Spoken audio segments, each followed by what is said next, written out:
आशा करते हैं आप लोग अच्छे होंगे। इसमें संविधान से भी 2-3 क्वेश्चन जोड़ दिया गया है और बता दें कि ये बहुत ही इम्पोर्टेंट क्वेश्चन है जो IAS 1997 ईस्वी में आ चुका है। तो अंत तक बने रहिए।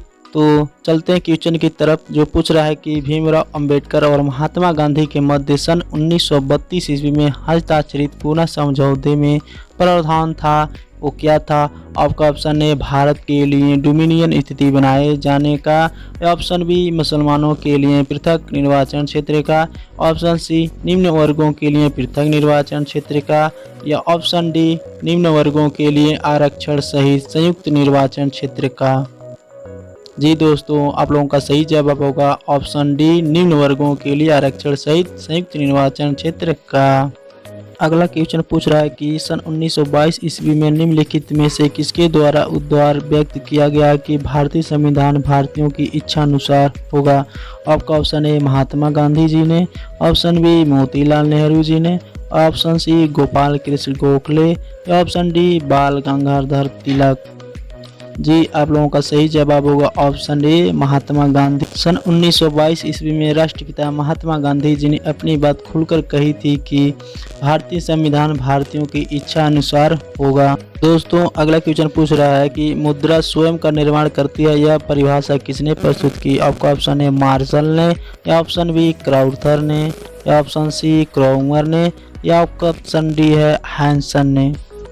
जी, आप लोगों का सही जवाब होगा ऑप्शन सी क्रोमर ने कहा था मुद्रा स्वयं का निर्माण करती है।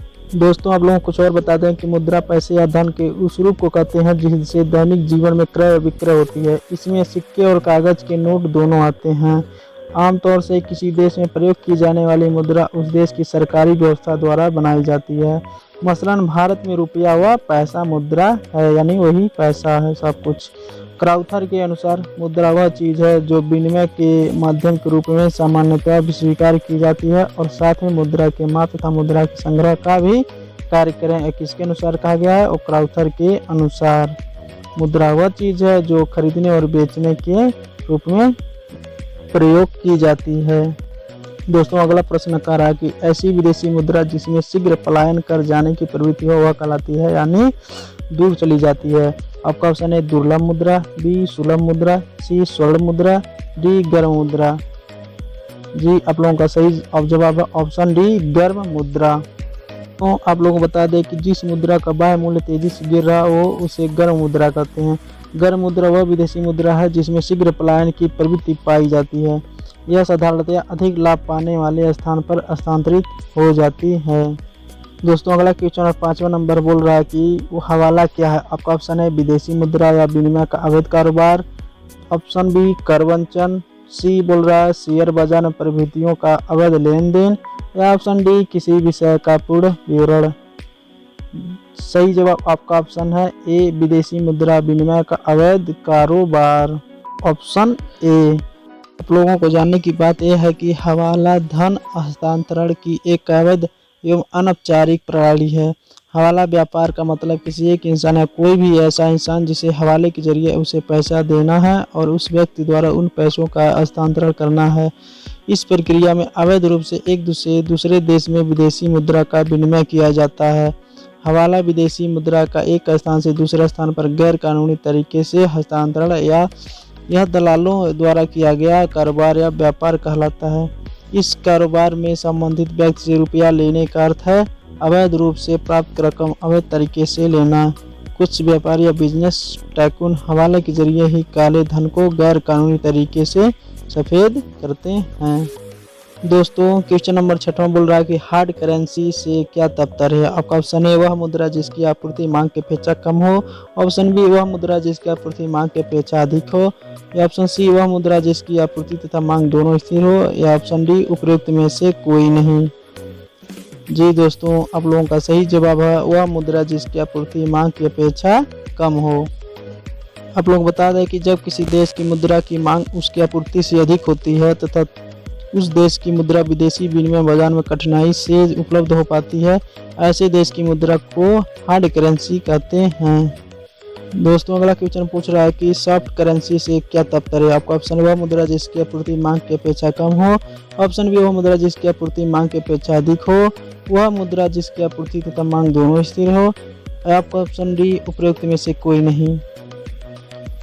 सही जवाब आपका ऑप्शन बी वह मुद्रा जिसकी आपूर्ति मांग की अपेक्षा अधिक हो। आप लोग जानने की बात यह है कि जब किसी देश की मुद्रा की मांग उसकी आपूर्ति से अधिक होती है तथा उस देश की मुद्रा विदेशी विनिमय बाजार में आसानी से उपलब्ध हो जाती है, ऐसे देश की मुद्रा को सॉफ्ट करेंसी कहते हैं।